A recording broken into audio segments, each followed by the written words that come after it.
ความทรงจำบ่ทิมแล้วของบ่ยาวบ่ทิมแล้วแห้งหอมเซยพี่น้อง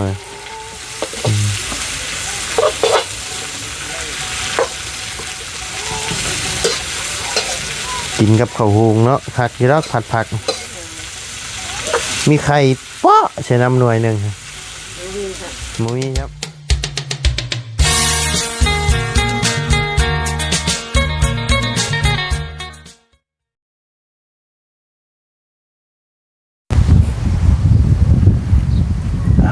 พี่น้องเลยเปิดภาพมาวันนี้กับป้าทางบัตรมาลามพี่น้องเลยเปิดคลิปอยู่ทางบัตรมานี่พี่น้องเลยได้เลยเนาะคือเงียบคือเงาแท้พี่น้องคือบ่เห็นเพิ่นมาเห็ดเนาะรอแห่รอทรายบ่หรือจังไหนเนาะน่าจะรอแห่รอทรายนี่แหละพี่น้องเลยเพราะว่าปูนก็มีแล้วหลังคาเพิ่นก็มุงแล้วมันแล้วเนาะพี่น้องเลยน่าจะรอแห่รอทรายพี่น้องเลยบ่ฮู้ว่าทางไผแน่มีงบเนาะแต่ว่าได้ยินคร่าวๆตอนนั้นมามีทางเบายาวเนาะพี่น้องเลยแต่ว่าเบายาวเพิ่นโทรอยู่มื้อน่ะแต่ว่าโทรเจ้าของรถเพิ่นบ่รับพี่น้องเลยก็เลยจิตจังไดเนาะน่าจะรอทรายละพี่น้องรอเทพื้นเทหยังนี่ก็ขึ้นเทตัวนี้เนาะพี่น้องเพราะว่าเด็กนี่ทางมาไล่ก็ได้ซื้อมาแล้วเนาะพี่น้องทางมาไล่ก็ได้ซื้อมาแล้วเด็ก67เซนพี่น้องเล็กใหญ่ได้พี่น้องเด็ก12เนาะเทนี่เทมองอยู่มองนี่แหละพี่น้องนี่แหละเด็ก12เซนเอ้ยเด็ก12โมเพน12เซน67เซนพี่น้องขอโทษขออภัยละลายเนาะเอาก่อนอื่นก็ทักทายสบายดีเนาะพ่อแม่พี่น้อง FC เบิร์ดสู่คนเนาะบ่ว่าสิอยู่ในและต่างประเทศก็ยินดีต้อนรับเข้าสู่ช่องบ่ไล่พะลุยคือเก่าพี่น้องเอ้ยเสียงก็เป็นเปลี่ยนแน่พี่น้องเอ้ยเป็นไอเจ็บคอมื้อเช้านี่ก็ถูกแทงตูดไปแล้วพี่น้องเอ้ย2 เข็มเมื่อคืนนี่ลุกไม่ได้เลยพี่น้องเป็นไข่ตัวห้อนเลยเนาะโทษว่ะเป็นไข่แห้งเมื่อคืนนี่พี่น้องเลยเมื่อเช้านี่ก็ฉีดยาเนาะแค่ไข้เนี่ยเนาะพี่น้องก็ได้ออกมาอัปเดตทางบัตรทางว่าให้พี่น้องเขาได้เบิ่งแต่ว่ากับมุ้ยไผ่เนาะพี่น้องเลยเงียบสมอยอยู่พี่น้องทางเพื่อนสเตลกันเย็นสบายอยู่พี่น้องเลยหลังจากที่ขึ้นเทือนขึ้นซ่านแล้วเนาะเดี๋ยวสิเข้าไปหาทางสเตลเพิ่นนำพี่น้องเลยมาไล่กันเนี่ยนี่ก็สิออกไปให้ไปหน้าไปเยี่ยมหน้าก่อนพี่น้องเลยบ่ได้ออกหน้ากะโธ่ถือว่าล้นเติบเลยพี่น้องเลยเป็นเดือน2 เดือนเราบ่ยักบ่ได้ออกไปหน้านี่พี่น้องเลยเพราะว่าเฮามามื้อนึง2 มื้อทางมาไล่ก็ได้เดินทางขึ้นเหนือเนาะพี่น้องมื้อนึง2 มื้อก็เดินทางขึ้นเหนือก็บ่ได้คอยออกเนาะพี่น้องมีแต่ลูกแต่เมียพ่อเฒ่าไม่เฒ่าก็คือนอนประจำอยู่ไห้อยู่หน้าเลยเนาะพี่น้องเพราะว่างัวควายน้ำเนาะสิเข้ามาบัด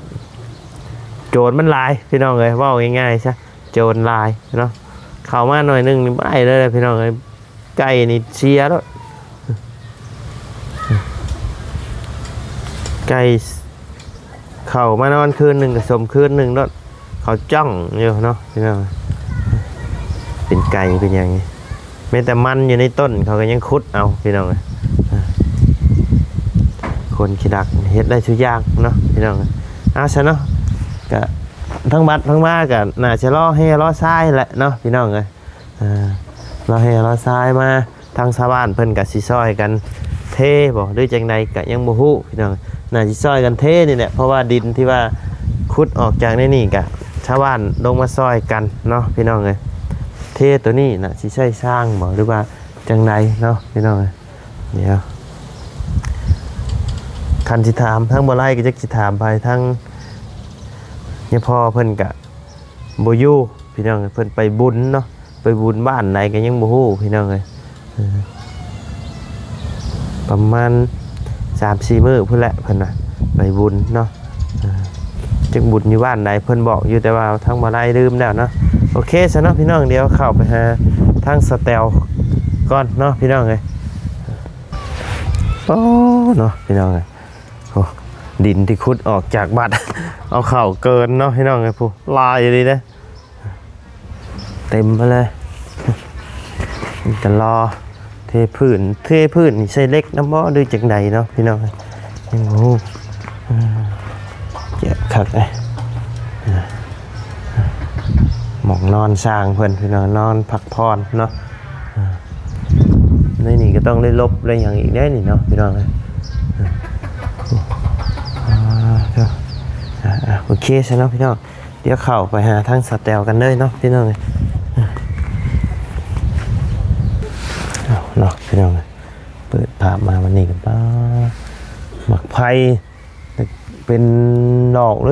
ยลกพี่น้องแบบสุดท้ายมาแบบนี่งาละหมัดมันบ่จับพี่น้องผลบ่ตกเนาะโอ้โธ่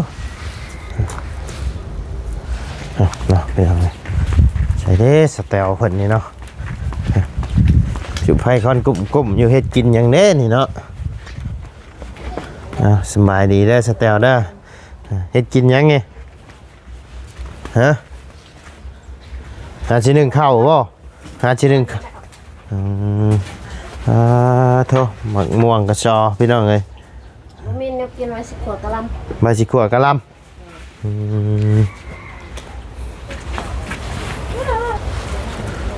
เครื่องแต่สาวยังไม่แล้ว กระต๊อบนี่สิเฮ็ดได้นี่ปะนี่บ่เตียงนี่ได้ซะบ่เอาหามออกไว้นั่งเด่นเย็นบ่ไปนอนเด่นเย็นคักไหนตัวใดที่มันในนั่นก็เฮาก็เอาเข้าไปไว้ในเฮือนนำตัวใดที่มันย่านที่ว่าคนรักคนหยังหั่นนะคือสิบ่มีหยังนึงเนาะเดือดตะไปดึกดินี่เต่าหาหน่วย6 หน่วยตั้งแก๊ส6 หน่วยทั้งแก๊สโอ้ย3เจ้าสิใช้บาทฉันสิต้มน้ำไม้ทานให้ชื่อมาให้ฮะชื่อเองก็ชอบเท่าไดชอบซะฮะจำสิใส่ดิป้าหมังหุงบ่มีคนตำกินบ่ได้แล้วนี่มีแต่ถิ่มมาแล้วหรือว่าพัดยังไงอยู่พัดกินยังบ่ทันได้กินข้าวเช้าบ่นี่บ่ทันได้ล้างหน้าอยู่ยังบ่ทันได้ล้างหน้าอยู่ลูกบ่สบายแน่มื้อคืนเฮ็ดหยังจักจังลูกบ่สบายข่อยก็ยังบ่สบายเมื่อคืนนี่เป็นไข้เมื่อคืนเลยโธ่ฟังเสียงข่อยกว่านี่ แปลกเลยได้เรื่องไพ่นี่เพิ่นบ่ได้มาละแดนเข้าให้ยังบ่ทันเห็นเขาเจ้ามาใหญ่พอแล้วมุมมันแสดงว่าไพ่อยู่ในเฮือนยังบ่มีเนาะเอาอันนี้ไปสากก่อนไพ่อยู่เฮือนนี่ยังบ่มีพี่น้องต้องให้เพิ่นมาย้ายได้นี่เนาะไปสากยามมื้อคืนเข้าในเฮือนมันบ่มืดบ่สแตล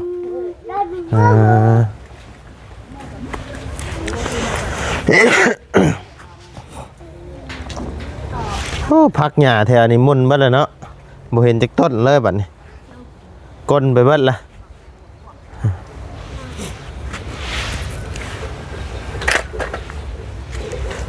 ห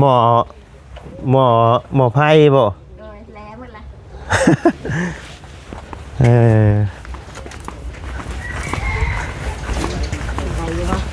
ได้บ่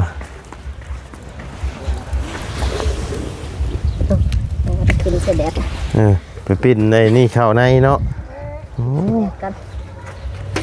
ใจถึกอีบ่ลบบวกลบอยู่เข้าบ่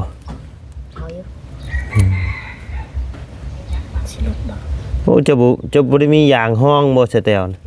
พอมันบ่แล่นใส่เฮาบ่ เก่งอยู่ดิสเตลนี่เนาะ ไม่เช็ดกัน พอสักเชือกพงเชือกผ้าบ่เมื่อคืนเมื่อเช้านี่นะถอดออกถอดเข้ามันบ่เปื่อยเบิดบ่ บ่ซักไว้ ซักไว้ ใส่อันนี้ตัวนี้ อ่า ตัวแรกนี่ ตัวนี้ซักไว้ อันนี้เมื่อคืนในลูกเฮ็ดเวียกแล้วกี่ไว้จังหาก เออ เลยซักไว้ อืม เก็บไว้ หัวยิงไข่เพิ่นเนาะคักดีนปลูกเทิงบ่ได้นี่ ปลูกเด้งมันปลูกมันจะใหญ่ โอ้ใหญ่มาใช่นี่บ่วัน เอ้ย ใหญ่มาใช่กระสอบเอา เอ้ย โอ้ที่ว่าตอนที่หั่นบ่อืมเออ ยังอีกกระซ้ำหนึง ใหญ่โอ้ยเนาะจำเจ้าสิเฮ็ดจ้ะดึกดีเนาะ หลายแต่มื้อนี้แหละต่อไปก็สิน้อยลง ชงเบิดแล้วบ่เครื่องคองเพิ่นน่ะ โดย อืม ยังได้ศาสตร์ ยังคือชาติ โดย อืมของไผชาติ ต้องป่าบ่ อืมมื้อนั้นคือเห็นว่าคุดมันแก้วบ่มันมีหัวเด้อบ่นี่ เอาบ่มี เอาคือเห็นคุดละ บ่มี ฮะคุดในไอ้กระสอบบ่ มันตายหมดแล้ว ตาย บ่กินวัด ก้นยังแค่ในนี่มื้อน่ะก้นน่ะพวกบัวบ่ หน่อย อืมเห็นก้นกันแซวอยู่มื้อที่ว่าสิขึ้นเฮือนน่ะบ่ก้น บ่ก่อนนั้นอีก ก่อนนั้นอีก ก่อนนั้ เอน อโอ้ก็หมองม่วงไงนี่เขายันแต่มันบวมน้ำได้นี่เนาะบ่บวมบ่คูดนะแต่ว่าในหั่นจะใส่ฮะ หมากดอกติดแต่หน่วยนึง ติดหน่วยเดียว เลยมีแต่ตัวนี้แหละดก ใช่หมึกพริกเนาะโอ้นี่พี่น้องไง งัวกินยังแต่กกเดียว ใหญ่ฮักกะหรี่หมึกพริก เลยงัวกิน กุกหมึกเล่นนะงามหมึกทั่วก็ใกล้จะได้กินละ ปิดหมดแล้ว ปิดไปละ ปิดให้ลูก ปิดให้ลูกกินไปละ บ่ได้ยัวเพิ่น เออพอได้ยั่วยามเพิ่นให้เนาะ ยัวทักเสียงแล้ว หน่อยแล้วบัดนี่นี่เด้มืออื่นก็ใหญ่แล้วนี่ปิดยั่วอีกแล้วเตียงก็เอาออกมาไว้นั่งเด็ดนั่งหัวข้างนอกก็ได้ ใช้บาทเดือหน่วยเดียวคือบ่เห็นจักหน่วย หลีอยู่เห็นป่ะ โอ้ เป็นหลีอยู่ โมมันไปถึกอย่างชักอย่างเลยนี่ต้นมันก็อยากตายเนาะ ฝุ่นมันลาย เจ้าใส่พุ่นลายเพิ่น ฝุ่นเด็กเท่านี่ ใส่ลายเพิ่นอยากให้งามตายซับ พอหมักเพิ่นก็สิได้กินนั่นแหละนี่เนาะ ใส่ ล้นหมดละ ใส่แกงหน่อไม้คักเล่น หมากดกล้นหมด เนาะ ยังเท่านั้นแหละ ต้นมะฮุ่งสแตลใหญ่กูโมเลยพี่น้อง กองสแตลปลูกใหญ่กูโม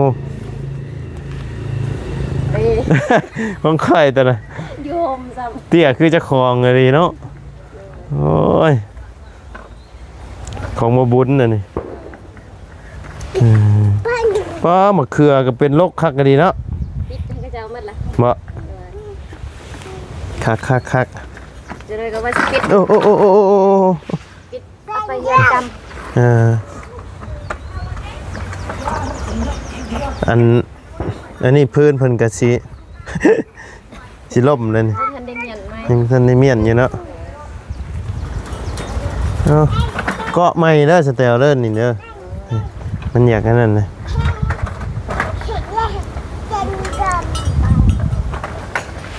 คักแล้วบัดนี้พี่น้องไง ได้กินย้อนว่าไรแล้วมะพริกมะเขือ หมึกพริก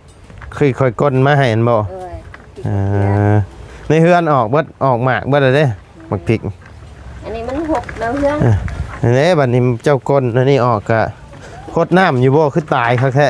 บริหด บ่ได้ฮด สิหดเมื่อวานกับเมียนเครื่อง ปกติคือว่าฮดน้ำนี่งามเลยนี่ เด้อน่ะคนผู้เดียวเนาะแล่นหน้าแล่นดังอยู่พี่น้องเอ้ยจักสิเอาหยังเอายา มันหนดเนี้ย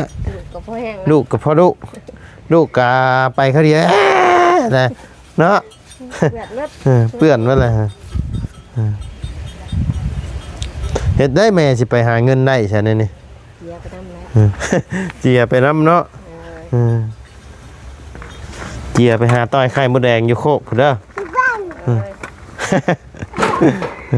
ไข่มดแดงครบเลย หาเงินอยู่ ไปอยู่ ไปนะข่อยมื้อนี้ไปสิไปชวนเมียหาต้อยไข่มดแดงอยากกินไข่มดแดงนะหาเลาะไข่มดแดงกัน เลาะก่อน คันว่ามันสิได้เนาะกันไปเนาะใบมือจะกินแมงแข้งข่อย มาเลาะชื่อว่านนี่บ่มี อยู่ตลาดนี่ ตลาดไหนตลาดนอกนั่นแหละข่อยถามบ้านนี่ ตอนแรกประมาณ2-3 โมง ถามบ้านนี่บ่มีใบสิชื่อมาตำแจ่วเฮ็ดแจ่วกินน้ำปนกินข่อยมักได้มันหอมเจ้าบ่มักบ่ บ่เขาไปกิน เจ้าบ่กินแมงแข้งบ่ กินไม่แข็งกับแมงดา แมงแข้งแมงดาข่อยบ่มักได้ หอมข่อยบ่มักได้ บ่มากแต่ก็กินได้ แมงแข้งแมงดาโอ้ของโปรดข่อยได้ละตำใช้แก้วให้หยังก็หอมข่อยบ่มักกินข่อยเนาะบ่ได้พันครับนอนช่องคืนก็ซื่อๆอยู่ติ ฟันกระบอกกัน พันก็บ่ออก ฟันเห็นบ่เสือ พันเห็นบ่เชื่อพันออกเด็กควายติ ข่อยซื้อเล็กมาข่อยออกเด็กควายออก8-9บอก เนาะเมื่อคืนนี่บริพันธ์บ่รับปุ๋ย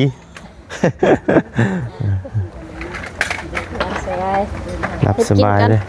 น้อยเอามาเบิ่งเพิ่นเฮ็ดกิน เบิดแล้วบ่แก๊สนะสแตล เบิดเทิงละ เบิดแล้วนี่เราจะไปเติมอยู่ใช้บัตรฮะปะก่อนเติมก็พอได้อยู่เชโน่พอแล้วจักเท่าไหร่ประมาณ3-4 แสนเพิ่นมาจักเติม4 แสนบ่ใช่แต่กะหล่ำไม่ชื่อว่าสเตลขั่วกะหล่ำซื่อๆพัดพักนะนี่เนาะ ชิ้นหมดละ ชีนเบิดได้กินพักบัดนี้เนาะ เลยขึ้นพักกันช่วยๆจะกินไข่ สิไปเฮือนกำนี่ อ๋อเฮือนนั่นบ่ เลย น้อย ไปติดเขาไปกิน เพิ่นออกเพิ่นได้ลูกพี่น้อง เลย นี่เด้ตัวนี้เอา เนี่ยก็เลยสิพายติดเขาไปกินคนละ น้อยเพิ่นขาไก่บ่ บ่อันนี้ไก่ เพิ่นต้มไก่บ่เพิ่นขั่วไข่บ่กินง่ายดิสแตลนี่เนาะ กินตามฮาบุเมียนแหละ ต้มจ้ำแจ่วก็แซ่บอยู่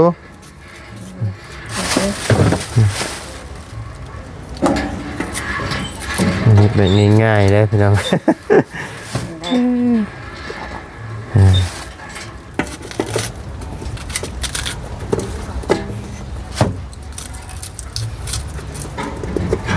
ทุกวันนี่สาวบุญเข้ามาบ่ เลย มีภายในเข้ามาบ้าน มีแต่บุญกับอายแหละ ปิดไข่ข่อยบ้านเนี่ยมาแต่บัตรมหาโชคเป็นไข่เลยโอ้โธ่นอนแต่เป็นเบ้นพอหนาวฮ้อนอยู่บ่โธ่เขาว่าใส่บักพริกน้ำอีกบ่ บ่ใส่สิเฮ็ด ใส่กระเทียมอีหยังอ่ะ พี่ทานมาใส่พื้นเจ้านี่กะ ยังว่า ยับเด้อพายแตกใช่เด้อ ยับมาอยู่ ยับ ตำใหญ่ทั้งเปลือกก็นะ ก็ใช้ทั้งเปลือกเลยได้ครับยังกินได้อีบ่หน่อไม้นี่เนี่ยใช่เด้อ ได้อยู่ ฮะ ได้ ยังได้อยู่สิเบิดเด้อติ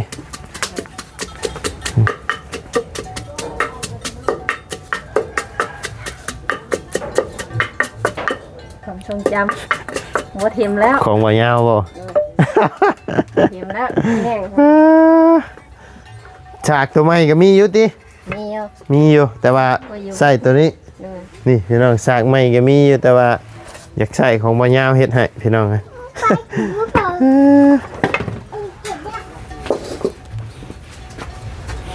น้ำมันบ่ได้มา น้ำมันน่ะน้ำเจ้ากับน้ำมันบ่แม่นบ่ น้ำมันน้ำมันหมูบ่เด้อ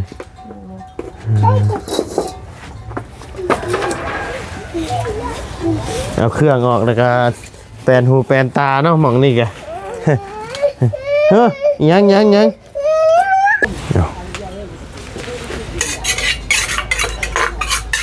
ผัดผักกระหลำผัดผักนี่ต้องกินกับข้าวหุงข้าวเจ้านี่น้องผดใส่แล้วละ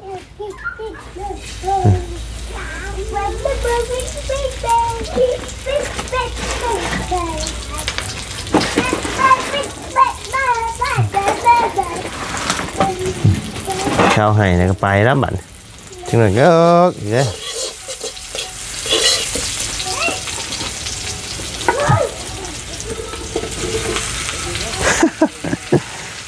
หอมเซยพี่น้อง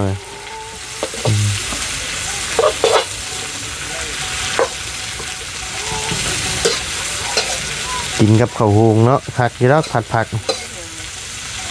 มีไข่เปาะใส่น้ำหน่วยหนึ่งหมูมีครับช่วงนี้กำลังขาดอยู่ ขาดบ่ช่วงนั้นเด้ติจนชิเน่าทิมกินมาทาน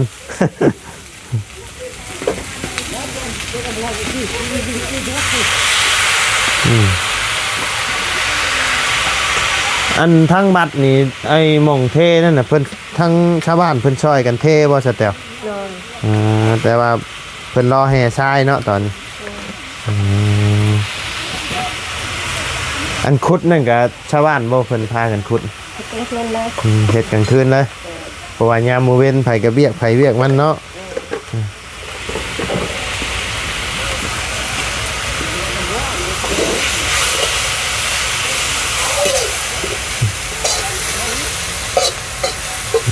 จะกินได้บัด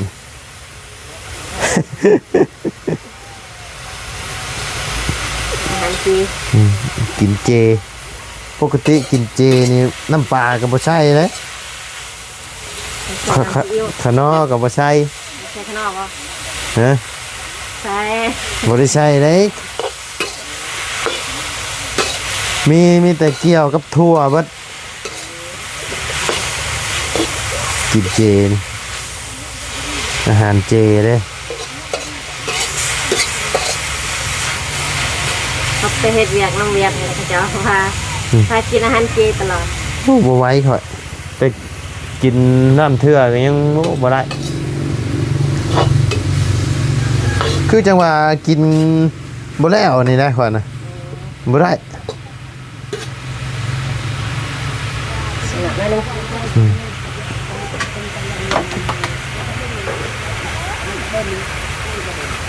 น้อยก็น้อยโพด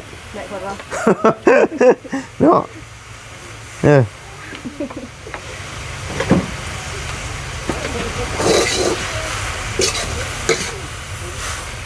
ลูกมากินนะนี่บ่เด้อเล่นประตูนี่มือเอาอีกแล้วฮะ